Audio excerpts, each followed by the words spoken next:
लेकिन उस रैली से आखिर जयंत चौधरी क्यों अलग हो गए, अलग दिखे? क्यों योगी आदित्यनाथ की रैली में जयंत चौधरी नहीं आए? क्यों गृह मंत्री अमित शाह की रैली में जयंत चौधरी नहीं आए? क्या चवन्नी फिर पलट रहा है? तो ये सवाल तो आते हैं। खैर, प्रशांत टंडन जी, बहुत सारे सवाल हैं, इन सवालों का जवाब तो ढूंढना ही होगा। और चुनाव का वक्त है और अपना काम है। चुनाव मतलब एक पर्व जिसे हम लोग पर्व कहते हैं, और इस पर्व में हम और आप और इसमें जितने भी इसके भागीदार हैं यानी कि मतदाता, सब प्रसन्न रहें, खुश रहें, और इसलिए अच्छी अच्छी खबरें दे रहा हूं।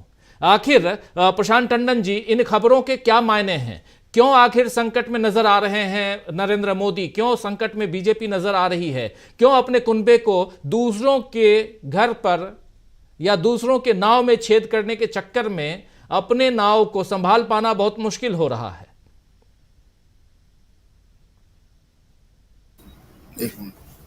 राजीव जी, ऐसा है कि जिसको आप एनडीए कह रहे हैं और एनडीए में बता रहे हैं कि बड़ा जो है उनके कुनबे में कुछ टकराव है, ये बीजेपी के अंदर है राजीव जी। एनडीए का तो आपको इलेक्शन के बाद वजूद दिखाई नहीं देगा। अगर रिजल्ट मोदी जी के अनुरूप नहीं आए तो एनडीए तो सब सत्ता के साथ होगा, जिसके बाद भी सत्ता होगी। नीतीश कुमार अगर 4 बार पलटी मार सकते तो उन्हें 5वीं बार कौन रोक पाएगा? खुद तेजस्वी कई बार कहते हैं कि गारंटी, इसकी गारंटी तो दीजिए। देखिए, सबसे बड़ी बात राजीव जी क्या है, जिसको आप इलेक्शन का पर्व या महापर्व, लोकतंत्र का पर्व कह रहे हैं, वो बिना किसी नारे और बिना किसी उत्सुकता के हो रहा है। आज मैं कहीं गया था और मुझे एक बड़े पुराने अपने साथी पत्रकार मिले, और वो भी अपना एक मीडिया हाउस चलाते हैं, और चर्चा ही हो रही थी, वो भी देश भर में घूम रहे हैं, उनके पास भी रिपोर्टें आती हैं। तो चर्चा यही हो रही थी राजीव जी कि इस चुनाव में कोई गहमा गहमी नहीं दिखाई दे रही है, और ऐसा चुनाव जिसमें कि जनता में उत्साह ना हो, तो ये बड़ा विचित्र है। मैंने भी ऐसे चुनाव नहीं देखे। हालांकि अभी पहले फेज को स्टार्ट होने में भी समय है, 12-15 दिन का समय है, लेकिन फिर भी चुनाव को लेकर उत्सुकता नहीं है। 10 साल मोदी जी का शासन के पास भी उत्सुकता नहीं है, ये बड़ा गंभीर विषय है। दूसरा चीज क्या है कि अगर आप मोदी जी के भाषणों को देखें तो उनमें एक रिपीटिटिव है, बहुत ज्यादा दोहराव बहुत ज्यादा है, कोई नई बात नहीं है, थकान है, उनकी एक टोन बड़ी सेट है। और जब आप उनकी रैलियों में देखेंगे तो उनकी रैलियों में जो लोग आ रहे हैं उनमें भी एक किस्म की थकान दिखाई देती है, एनर्जी लेवल नहीं है।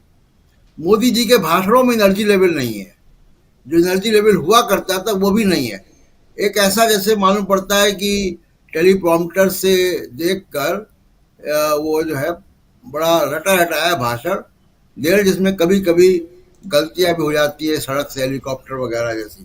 तो ये एक बहुत महत्वपूर्ण मुद्दा है कि कांग्रेस के पास या विपक्ष के पास बहुत एक डेफिनेट एजेंडा है,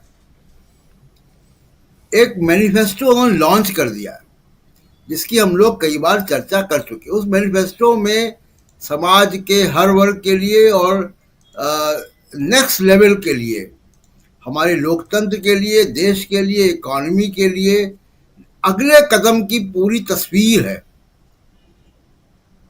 अभी मोदी जी की तरफ से ये नहीं आया। एक सोचिए कि अभी आज ही के अखबार में उनका जो छपा है, और कल हम लोगों ने भी दिखाया था उनका भाषण जी, एक भी आपको ऐसी चीज नहीं मिलेगी कि उन्होंने 10 साल के अपने कार्यकाल की उपलब्धि बताई हो। लगातार उनके चुनाव की रैलियों के भाषण देखिए, वो इंडिया गठबंधन पर अटैक कर रहे हैं, वो अनर्गल बातें, जैसे कि उनको उस 48 पेज के मैनिफेस्टो में, जिसमें राजीव जी 3-4 प्रोग्राम हम लोग बना चुके, एक 35 मिनट का पॉडकास्ट भी किया, परसों भी पूरा प्रोग्राम किया, लाइव किए, उस 48 पेज के हिंदी इंग्लिश दोनों को हमने पढ़ लिया, हमको मुस्लिम लीग उसमें नहीं दिखाई दिया। मोदी जी को मुस्लिम लीग दिखाई दे गया कांग्रेस की मैनिफेस्टो में। और अगर वो अपने पुरखों की, राजनीतिक पुरखों की जन्मपत्री देखेंगे तो मुस्लिम लीग के साथ मिलकर तो सिंध और बंगाल में सरकारें बनाई थी जब भारत छोड़ो का नारा लगा रहा था और आंदोलन कर रहा था गांधी जी की अगुवाई में। तो मोदी जी के पास पिछले 10 साल का कहने कुछ नहीं कि हमने भारत को यहां से यहां ला दिया, पर कैपिटा इनकम ऐसी कर दी, इकोनॉमी में ये कर दिया। किसी भी क्षेत्र में उनके पास कहने कुछ नहीं है और भविष्य का कोई रोड मैप नहीं है। अजीब अजीब बातें कर रहे हैं कि 2047। अरे भाई, कल क्या करोगे आप? जून 2024 में आप क्या करने जा रहे हो अगर सरकार में आते हो तो? आप ये बताइए ना, 2047 में तो पता नहीं कौन रहेगा कौन नहीं रहेगा। जी। तो एक ऐसा चुनाव हो रहा है राजीव जी जिसमें सत्ताधारी दल के पास कहने कुछ नहीं है, मोदी जी के पास कहने कुछ नहीं है और कहीं तारतम्यता नहीं है। यानी अगर आप देखिए कि उनके एनडीए के अलायंस या उनके बाकी नेताओं में कोई सामंजस्य नहीं है कि कोई एक जैसी, कोई पूरब चल रहा है, कोई पश्चिम चल रहा है, कोई दक्षिण चल रहा है।